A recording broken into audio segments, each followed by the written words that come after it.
As a financial advisor, we get a lot of questions. Today, we're going to walk through all of your most asked questions. Here's how a true comprehensive wealth advisor should think about them.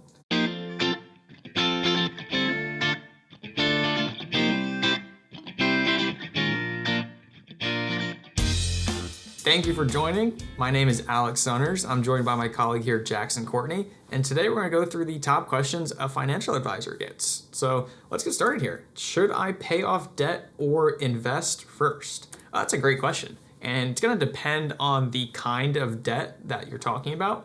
High interest rate debt like credit cards or personal loans, typically you're better off paying those first, and then after those are paid off to start investing. But it's also going to depend on what the interest rate is, right? So lower interest rate debt can have some benefits to keeping that outstanding and then investing money first and then paying off debt second if the interest rate is low enough.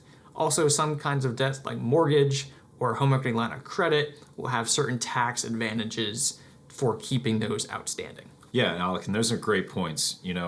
We see people who come into us and they have mortgages that are 2 3/4 or they're 3%. Right. And that might be a piece of debt that you want to keep because your investments, even your money market rates are higher than that debt Right. in terms of interest right now. Another question that we get a lot is, should I have a Roth IRA or a traditional IRA? Right. Well, really, we want that flexibility, so we'd like our clients to have both, but the underlying part of the question is, what should I be contributing to? Yeah. It's really a toss-up. It depends on a couple things. First is availability, right? And for some people, they might not be able to contribute to a Roth IRA because of what their income is. So they have to do non-deductibles and things like that. But really, let's just start with the difference between the two.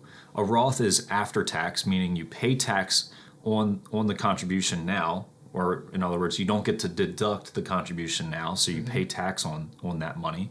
But later down the road, if you meet a bunch of different requirements, then you can withdraw that money completely tax-free.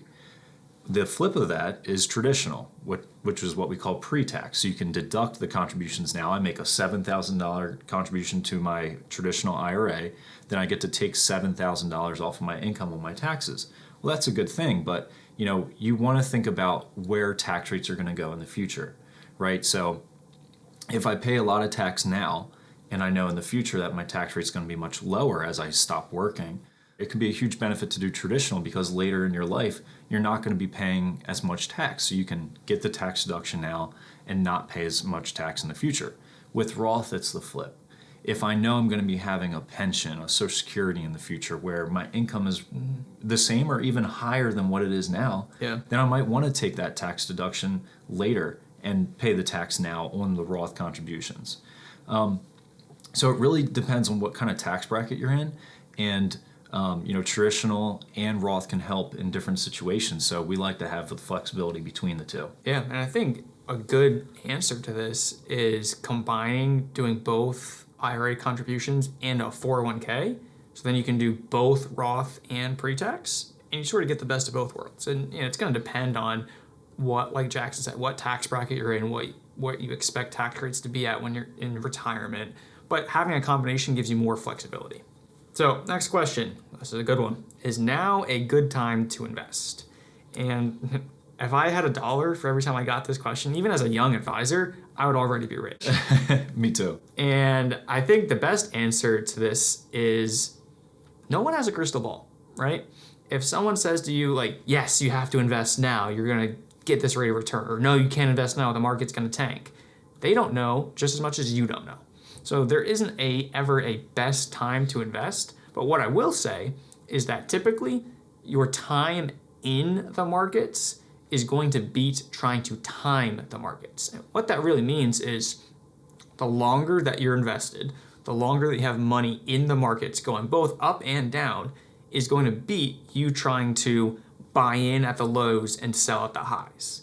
Because when you try and time the markets, you have to be right twice. It's already hard enough to be right once, but now you have to sell at the high and buy at the low, and that's really hard to do. So my suggestion is always just time in the markets will beat out timing the markets. That's right. And, markets have a lot to do with retirement at the end of the day, right? You have to have your portfolio set aside to be able to handle your withdrawal needs in the future. So that leads us into our next question. Alec, how much do I need to retire comfortably? Well, the simple answer is we don't know. We can drill down on numbers, and we can use complex scenario tests. But the good rule of thumb that we like to think about is 25 times your annual spending. When you're retiring, you're probably 60, 65. That's typically when clients start to come to us. And, we know for a fact that clients often live into their 90s or, even upper 90s these days. Just healthcare is better. People's general life expectancy is longer, so we have to plan for that. We use more complex tools to analyze this, but you have to think about a few things. You have to think about your lifestyle and the longevity that you have and you want to live. Yeah. If you're going to be spending a lot, then you're going to need more. If you're going to live longer, then you're going to need more. So you have to think about these things in that scenario, and you have to think about what kind of retirement income you're going to have. Yeah. If you have pension and Social Security and a part-time job, then you're not going to need as much because you have more income coming in every year. So, we can kind of take a scale almost and say, what are my needs? Longevity, lifestyle. And then on the other hand, we have, what kind of incomes do we have coming in? Pension, Social Security, part-time job, investments. You kind of have to balance the two. Right. Yeah, and I think also you have to think about is when one person says, how much do I need to retire comfortably? That might be $5,000 a month. Someone else, their comfort might be $10,000 a month. So that's also going to dictate, is like Jack said, your lifestyle is going to have a big impact on how much you need to retire comfortably. So next question, should I adjust my investments as I get closer to retirement? And the answer is going to depend on, one, what your investments look like now versus what your goals and objectives are in retirement. If you are close to retirement and you've got 100% of your portfolio all in high, large growth stocks, yeah, you're likely going to want to make a switch to get some more less volatile investments in the portfolio. It's going to just depend on what your goals and objectives are, as well as what income do you have coming in. We have clients that all of their spending is covered by Social Security and pensions. And their goal in life is to generate as much return as possible to leave that money to their children or other heirs. In that scenario, they can be more aggressive with their investments because they don't need the money. Right. Whereas if someone's coming to us and saying, hey, I don't have a pension, I have a little bit of Social Security, but I've got a really big 401k that I'm going to live off of. In that scenario, you likely will want to be more conservative because that portfolio is your life. It's the income for the rest of your life is going to be drawn from that portfolio. And if you're too aggressive in that portfolio, that can lead to a dangerous situation in the future where that portfolio is down 20% and now you're taking withdrawals and you're locking in that loss. Whereas if you're a little bit more conservative and let's say stocks are down 20%, but you have some money on the side in cash or money market or very safe, low yielding funds, you can sell those off first for your income and let the stocks recover. So it's always going to depend on what your retirement goals and objectives look like. That's right. And we just did a webinar where we talked about the sequence of return risk, where if you have too aggressive of a portfolio going into retirement, right, how that could potentially be detrimental. Not in every case, but in some cases. Right. So go check that out if you haven't already. But next question here, should I delay retirement to boost my savings? Well, sure, if you like working. But, there's a bunch of different aspects to retirement. Only one of those is financial. You have to think about what you're going to do in retirement, because if you retire to something that you don't enjoy or that you don't like doing, then we see people who don't like the mental aspect of retirement or the emotional aspect of retirement. So the same is true for if you're going to continue working. Right. If you're going to continue working, enjoy what you do. If you're just doing it for financial reasons, then check out the projections. If your projection is telling you that you could retire comfortably, then don't force yourself to do something that you don't like doing. But really, it comes down to the projections and, exploring what a downside scenario looks like with, very conservative returns. It takes, analyzing what kind of incomes you're going to have between pension, Social Security. But continuing to work does a lot of things for you. It can increase, it kind of delays the drawdown that you'll have to take from your portfolio. It increases the amount that you have in your portfolio if you're able to save over and above your expenses.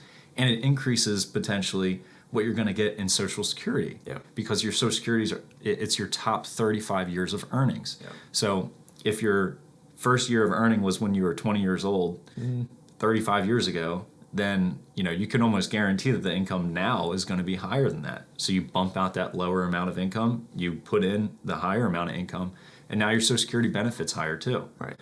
So it depends on a bunch of different things, but don't delay just to delay.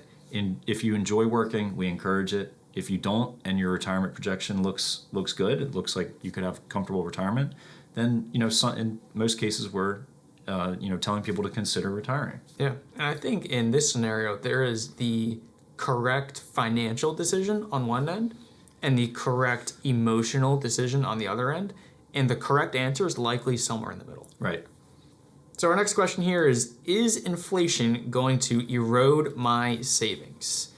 And I think, again, I've gotten this a lot, especially in the last couple of years, because we have seen inflation tick up. And the answer to this question is going to depend how your investments are laid out. If you are someone that has just been sitting on the sidelines, you're all in cash because it's a safe investment, and you're actually getting a return on your cash now. Well, if you continue to stay in cash, the inflation is going to erode your savings, right? There are two types of return. You have your real rate of return and your nominal rate of return. So your nominal rate of return is just the strictly gross number that you're getting. So let's say that you're all in a high yield savings account earning 4%. That is your nominal rate of return, is you're getting 4%. Well, if inflation is 3%, your real rate of return is only 1%. Right. So if those rates for your cash start dropping and inflation stays elevated, your savings will be eroded. So the best tool to protect yourself against that is to put that money into other investments in a diversified portfolio where you can get return from different areas of the market so that you can keep that real rate of return higher than what you need to take out for withdrawals. Right. And over the time that we've analyzed in the markets, the last 100 years or so, we've seen that stocks have been the best way to hedge against inflation. Right. And what's the reasons for that? A lot of it is because inflation's higher than earnings might be higher. So, we think that at the minimum, we at least want clients to have a little bit of stock exposure in a portfolio because, like you said, fixed income investments oftentimes can be eaten up by inflation, or if inflation runs high. Right. The next question that we have here is a big one. How can I reduce taxes in retirement? Well, there's a bunch of different ways, but what we want to focus on here are Roth conversions. And, this is really kind of it's an oxymoron almost, because Roth conversions cost tax up front. Right. But in the long run, they really can reduce your tax exposure. So what's important about a Roth conversion to analyze? Well, first of all, what bracket are you in now? Right. Second of all, what brackets do we want to fill up? If you're in the 10%, do we want to fill up the 10%, maybe even the 12%? And then also, how much, how long do you have to do these Roth conversions? If we can convert money over the next 5 years, and then after that 5 years, then maybe you're withdrawing Social Security or you're taking out required minimum distributions, then that could be a period where we take those 5 years, we make Roth conversions, and then in the long run, that significantly decreases the amount that we'll have to take from RMDs in the future. Right. So it's all scenario by scenario, but taxes up front now can really help in the long run. And another thing that I heard recently in another webinar that I thought is important is that we're at some of the lowest rates in taxes that we've ever seen. So you have to think about that. If the tax rates are historically low now, then what are they going to look like in the future? Or could they potentially be higher? Maybe. So you want to think about Roth conversions. You can kind of model them out sometimes. That's what we do. But Roth conversions can be a great tool to reduce taxes in the future. Yeah, I think they do a great job of reducing long-term taxes. Right. I think we'll discuss this opportunity with some people and they say, well, I don't want to pay all that money up front. Like, that's a lot of taxes. What do you mean I'm saving taxes? But you really have to be strategic about it and look at the long-term picture. Right. What does that money look like after a long period of time? Right. And in some cases too, as we're getting closer to clients' life expectancies, we start to look at what are the tax rates of your children. Right. If you're going to pass money on to your children, then Roth IRAs can be one of the best tools, because Roth IRAs go to your children and they're inherited, and they still don't have to pay tax on the withdrawals. So it can be a great tool for your heirs as well. Right.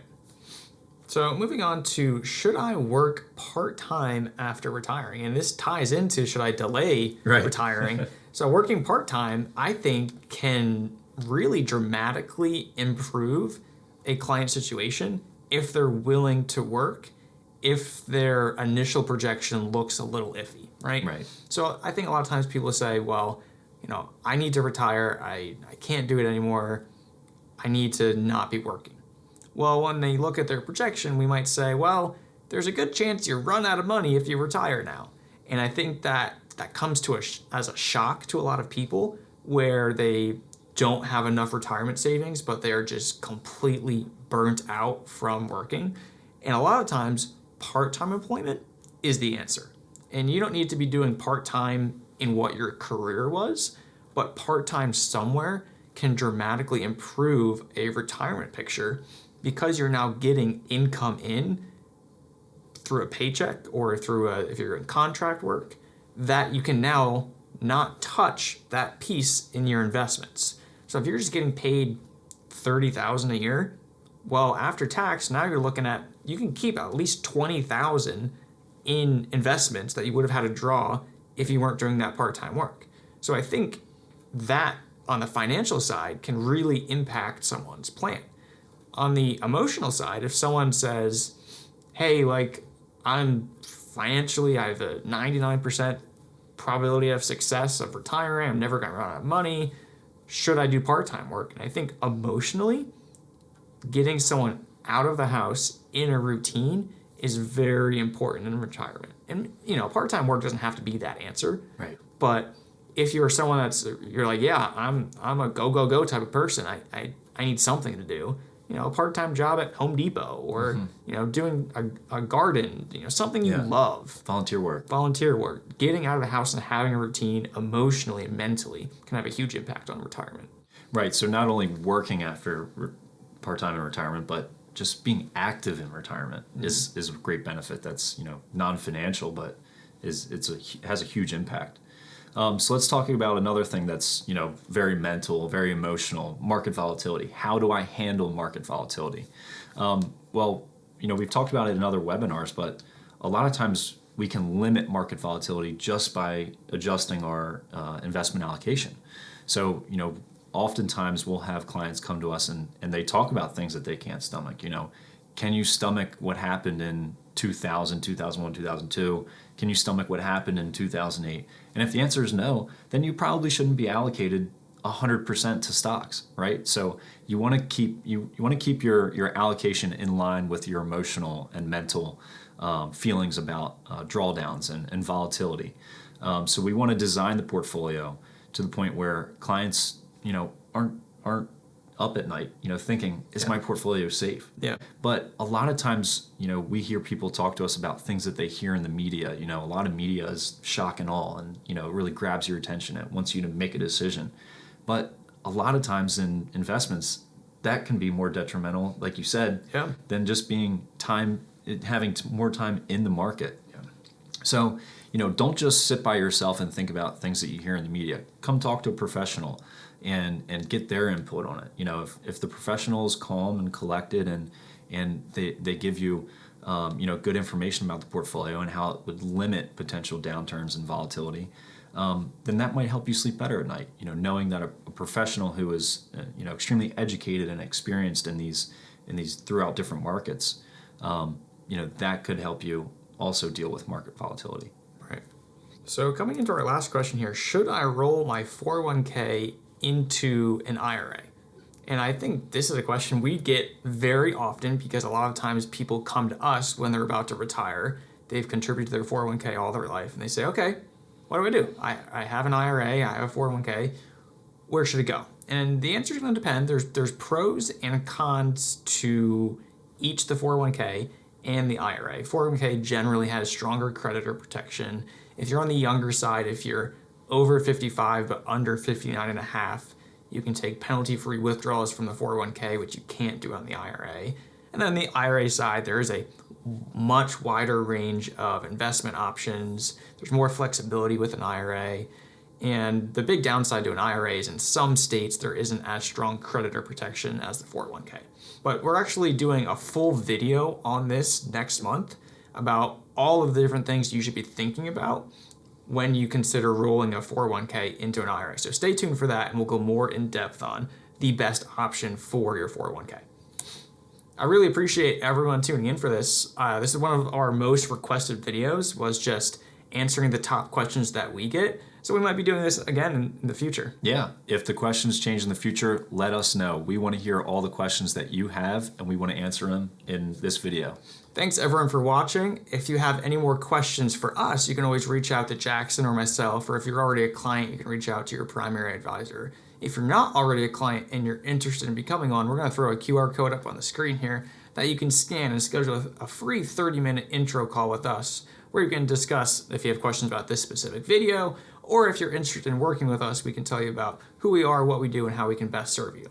Thanks everyone for watching. We'll see you next time. Thanks everybody.